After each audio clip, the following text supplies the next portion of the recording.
Rex Morgan, MD, linked with human drama. Master of destinies, trained to heal broken bodies. A doctor soon learns he must ease tortured minds. And Rex Morgan, MD, saves as many lives with an understanding of human emotions and frailties as he does with his surgical skill. The phone directory lists a Rex Morgan, MD professor. Shall I check to make sure it's the same guy? Don't bother, Squeaky. It is. Then you'd better not let him come back tomorrow to finish the tests. Where are your manners, Albert? Don't you know I got to extend the doctor's special professional courtesy?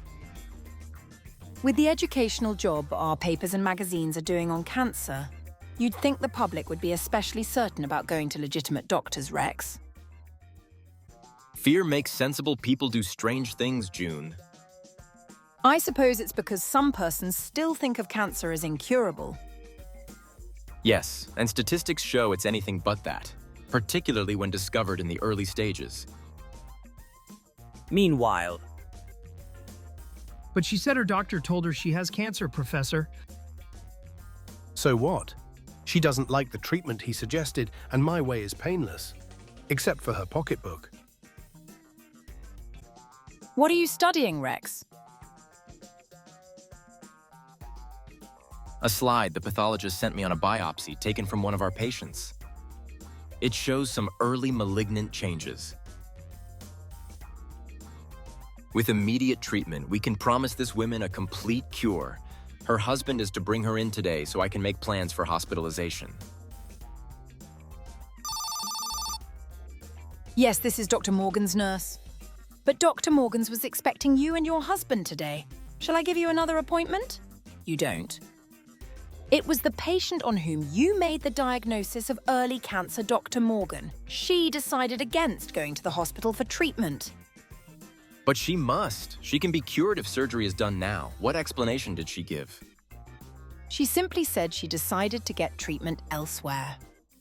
And unless I'm getting paranoid, I'll bet she's placed herself at the mercy of that quack cancer specialist. And in the specialist's office. Guess who the new patient's former doctor was, Squeaky?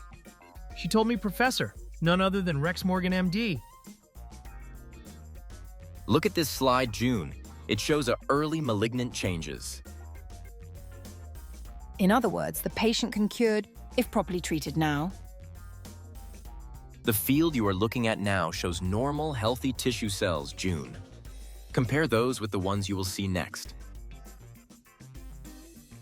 Now you will note that the smooth, regular outline has become jumbled. The cells seem to be running wild. Rex, you've just got to see to it that this patient gets out of the hand of that quack. This is the part of medicine that's so frustrating, June. I examine a patient who has cancer in a stage where she can be cured. And she decides to get treated by a quack, who actually should be considered a murderer. Yes, and all I can do is stand by and eventually sign the death certificate. meanwhile, What are you going to do about Dr. Morgan, alias Mr. Morgan, Professor? I thought I'd surprise him and just tell him he hasn't cancer, Squeaky. But I've suddenly decided I don't like him. So perhaps I'd better give him a special permanent cure. Unaware that a quack cancer specialist and his confederate know that he is a doctor, Rex Morgan is due for his second appointment posing as a patient. I'm warning you, Professor. I'll split no murder raps with you. No rough stuff. Just get rid of Morgan. I will, Squeaky. Let me handle it. Okay, I'm a two-time loser and I am not asking for no more of the glided cage. That must be Morgan now. Show him in. No, unless you promise to brush him off, and gentle. I said open the door. Let's not keep the patient waiting, Albert. Go on, open the door, Albert. It must be my prize patient, Mr. Morgan. Okay, but I don't like it, Professor. You're juggling dynamite.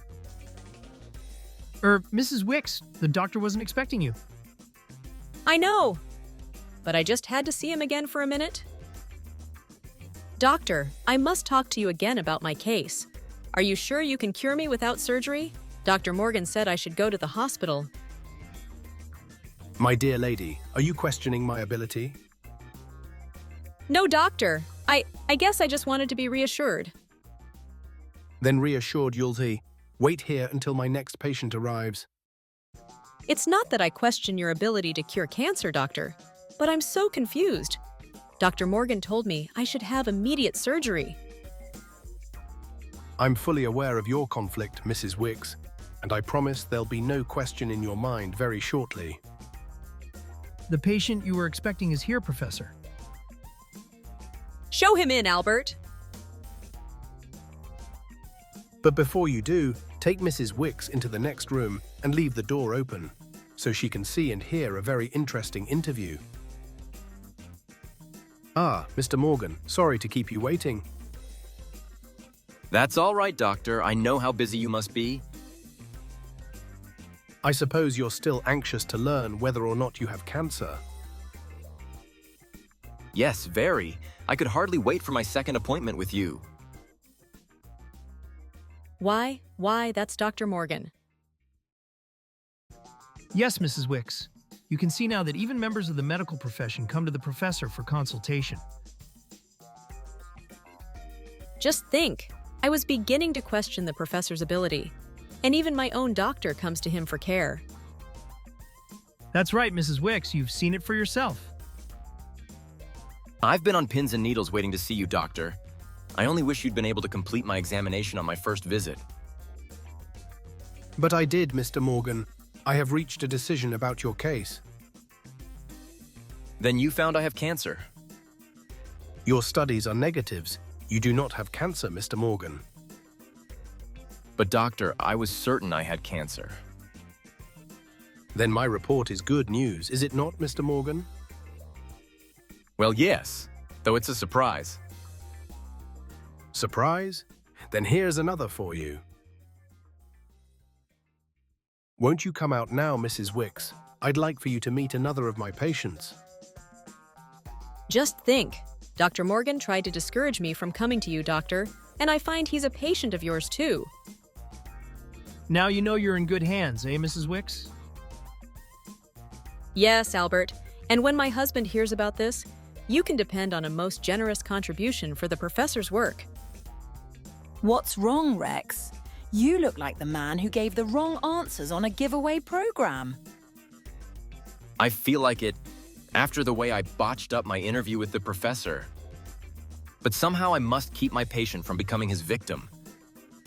Somehow that cancer quack found out I'm a doctor, June, and he arranged to have Mrs. Wicks listen in on our phony interview.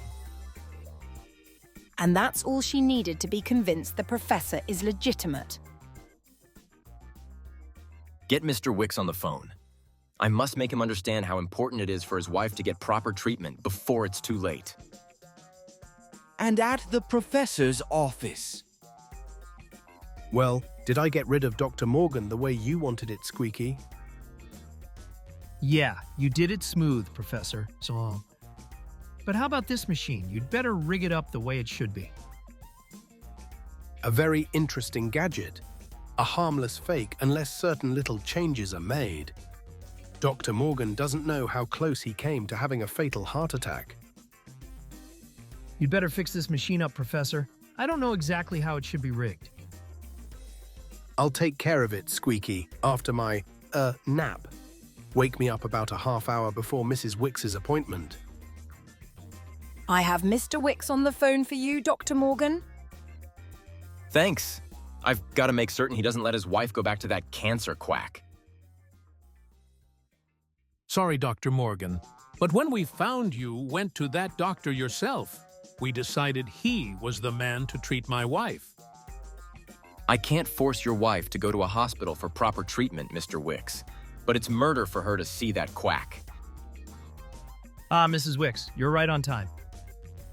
I hope the doctor is ready for me, Albert. I trust you won't be too disappointed. The professor is deeply engrossed in a new experiment. He asked that I give you your first treatment. Won't you ask the doctor if he can't possibly give me my first treatment, Albert? I'm afraid he can't leave his experiment now, Mrs. Wicks, but I'll ask him again. Sorry, but the doctor can't be disturbed. Would it be better if I returned tomorrow? No, we must lose no time in getting you started. Let me see. I'll first have to attach the electrodes. So Mr. Wicks hung up on you when you tried to convince him his wife shouldn't go back to cancer quack.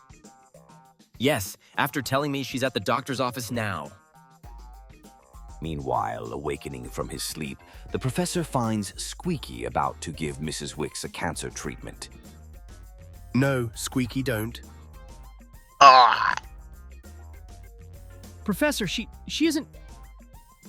Dead, Squeaky, very dead. And you killed her. It was an accident. You told me the machine was fixed. Did I? I don't remember telling you anything. The phone is ringing. Professor, who can it be? Stop shaking and answer it, Squeaky.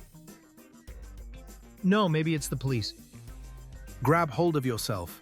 Nobody knows the Wicks dame is dead except us. Who? Oh, yes. How are you, Mr. Wicks? Yes, Mr. Wicks. What can I do for you? I was wondering if my wife is still there. Mrs. Wicks was here, but she left a few minutes ago. That's all right. Goodbye, Mr. Wicks. Why did you tell him that? She's here, and she's dead. Would you have liked it better if I'd told him you killed her, my able assistant? Don't say that. Don't say I did it. But you did, Squeaky. You killed Mrs. Wicks. It was your fault. You wired up that machine to rub out Morgan. If you hadn't got plastered, it wouldn't have happened. No, it wouldn't have happened. Except you decided you could run this con game without me. Listen, Professor, you've got to get me out of this. I'll do anything. Anything you say. That's better. Now sit down and listen while I do the talking. We've got to work fast, Squeaky. Take these keys and locate Mrs. Wicks' car. It's probably in the lot behind the building. What'll I do then? Drive it up to the rear door and hurry. And in Dr. Morgan's office.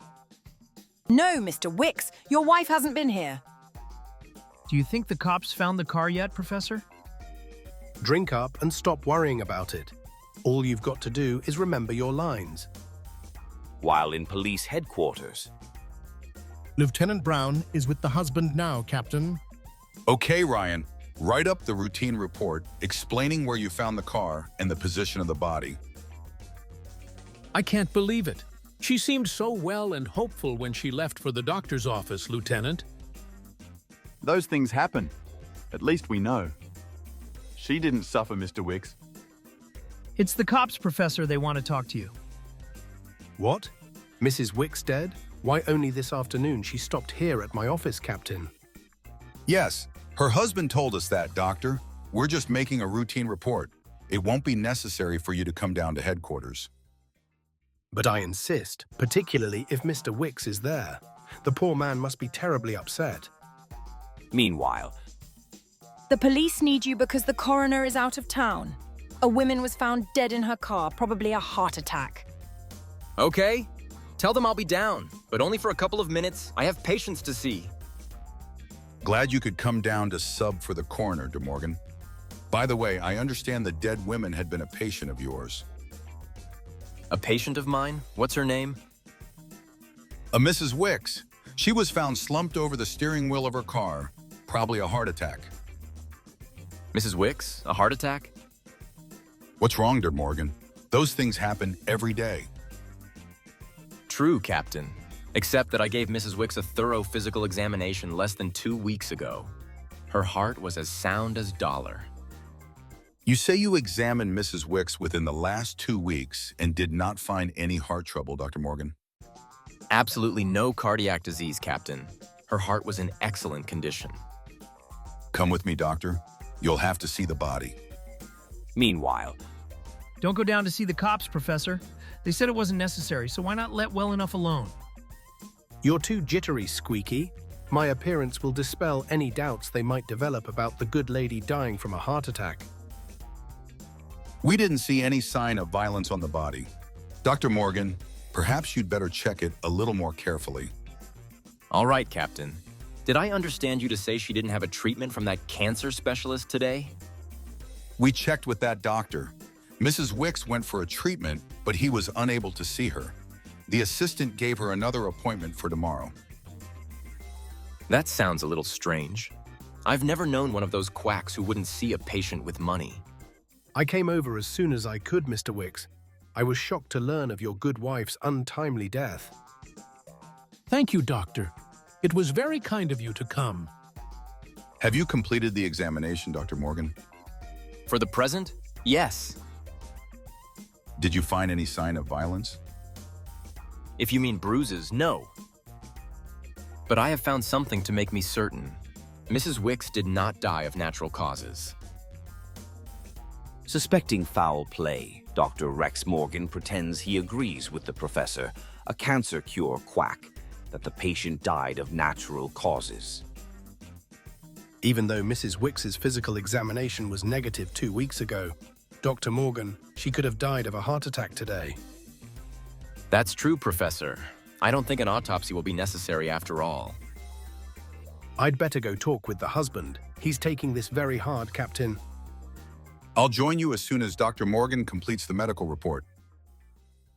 I'm glad you changed your mind about this being a case of murder. I haven't changed my mind, Captain. We won't need an autopsy to prove Mrs. Wicks was murdered. You're getting me confused, Dr. Morgan. You just told us Mrs. Wicks died of natural causes, and now you say she was murdered.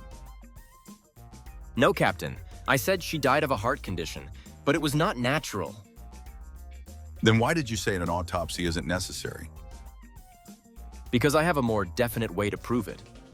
But I'll need your help. I'll be glad to do anything I can, Doctor. Fine. First, I want you to detain the professor. Use any excuse you want. Then in exactly 40 minutes, phone this number and ask for me. Remember, Captain, try to detain the professor. And in 40 minutes, call me in that number. Okay, Dr. Morgan, but I still don't get it. On this piece of gauze, I have evidence that Mrs. Wicks was murdered. Later. Well, Captain, if theirs is nothing more I can do, I'll go back to my office. Or Professor, if you're not in too great a hurry, I'd like some advice about a friend of mine who has cancer. I am quite busy, Captain, but for you, I will take the time. The professor's been gone almost 2 hours. What can he be doing with the cops all this time? Hello, Albert. Morgan, what do you want? Now that's no way to greet an ex-patient. The professor ain't here. I know where the professor is, Albert. I came to see you. The professor is down at police headquarters, Albert. The captain is having a little talk with him. Why? The professor ain't done anything. The police aren't too sure of that. A woman was murdered and the professor and you were the last to see her alive. Mrs. Wicks died of a heart attack. How would you know that? I'm the medical examiner, and I haven't completed my report, as yet. I asked how you knew Ms. Wicks died of a heart attack when the medical examination hasn't been completed. I don't know. The professor said that must have been it when he left. Hey, what do you want with that? You won't mind if I take a little of this, will you, Albert? I'd like to compare it with a specimen I found on the body of the dead women. Your cancer discoveries sound revolutionary, Professor. Why haven't you published them in the medical journal? I feel they are too technical for the average medical man, Captain. Excuse me a minute, Professor. I'll be right back. I want to hear more about your work. Certainly, Captain. It's a pleasure to talk to someone as intelligent as you. Go in and keep him talking until I get back. I've got to make a telephone call. While in the professor's office. So you say Mrs. Wicks was not here for one of the professor's cancer treatments, eh, Albert? Give it to me, Morgan. What do you want with that? Let's not get rough, Albert. You've got no business coming in here and picking up stuff that don't belong to you. Why get so excited over a little thing like this? One can buy it for less than $1. You act as though your life depended on it, Albert. When the police are finished with the professor, they'll probably want to talk to you, Albert. Me? Why me? I don't know nothing about the Wicks dame. Then you haven't anything to be afraid of, have you? No, and you ain't scaring me either, Morgan. Here, Albert. Better answer this. Who? Police headquarters? Yes, Morgan's here. Don't be disappointed, Albert. Their next call may be for you. This is Dr. Morgan, Captain. That's very interesting. What do I do now? I can't keep the professor any longer. I've had him talking for almost an hour. So you finally got the professor to talk, eh, Captain? So the professor told you everything, did he, Captain? Yeah, he's practically sold me on taking one of his treatments to prevent cancer. I can't keep him here any longer or he'll have the whole department neurotic. Don't tell him I'm at his office, but bring him here as soon as you can. Won't you need this, Albert? I didn't do it. It was the professor. It was his fault. Thanks for taking the time to tell me of your cancer work, Professor. Hope I haven't held you up too long. Not at all, Captain. Drop over any time so I can show you my office. That's fine, Professor. If you don't mind, I'll go along with you right now. Meanwhile, You locked this door, Morgan. Sorry, Albert. I didn't know you were in a hurry to leave. I ain't letting the professor pin the rap on me. It was his fault. He killed the Wicks dame. I told the professor not to go down and see the cops. I knew he'd start talking too much. Perhaps he didn't say anything to involve you, Albert. Are you kidding, Morgan? He'd slid anybody down the back to save his own skin. and entering the elevator downstairs. I trust I won't be interfering with your office appointments, Professor. No, Captain. Only Albert, my assistant, is up there. Here we are, Captain. I'm anxious to see your office, Professor. That's strange. The door is locked. We're having company. Albert, take this key and let them in. I'll wait in the next room. Come in, Captain. This is Albert, my assistant, whom I was telling you about. You're pulling a cross on me, Professor. I'm telling the cops the whole story. Shut up, you fool! So that you can frame me. Not this time, Professor. What is he talking about, Professor? Pay no attention to Albert, Captain. We've had a little misunderstanding over some, money matters, haven't we, Albert? That's right, Captain. They've had a little misunderstanding, only it's over a case of murder. What are you doing here, Morgan? I've been having a very interesting talk with your assistant, Professor. He tricked me, Professor. I didn't tell him nothing. Didn't you, Albert? Then perhaps I'd better refresh your memory. With this, the mistake you and Professor made, Albert, was telling us Mrs. Wicks had not received a cancer treatment before her death. But she didn't. You're trying to frame us. Then how do you explain my finding this specimen of electrode jelly on her body? The very same jelly that came from this tube. An interesting observation, Dr. Morgan. Perhaps Albert has been holding something from me. Of course, I can't be held responsible for anything my assistant might have done in my absence. Are you through talking, Professor? Because I'm starting where you left off. Yeah, Professor, I'm singing. And when I get through with my solo, you're going to be holding the bag with me. He's insane, Captain. I don't know what he's talking about. This is the machine that kills Mrs. Wicks, a perfectly innocent electric contraption, until the professor did tricks with it. You don't know it, Morgan, but I saved you from having a heart attack, just like Mrs. Wicks had. I gave Mrs. Wicks the treatment that killed her, but I didn't know it would. In other words, the machine was harmless until the wiring had been changed. Yeah, the suckers who came here for treatment thought the heat they were feeling was burning out their cancer. What do you have to say about it, Professor? There he is, getting on the elevator. Hey, come back here. He's gone.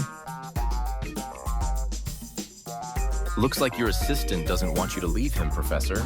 Here's one way to keep them together. Dr. Morgan,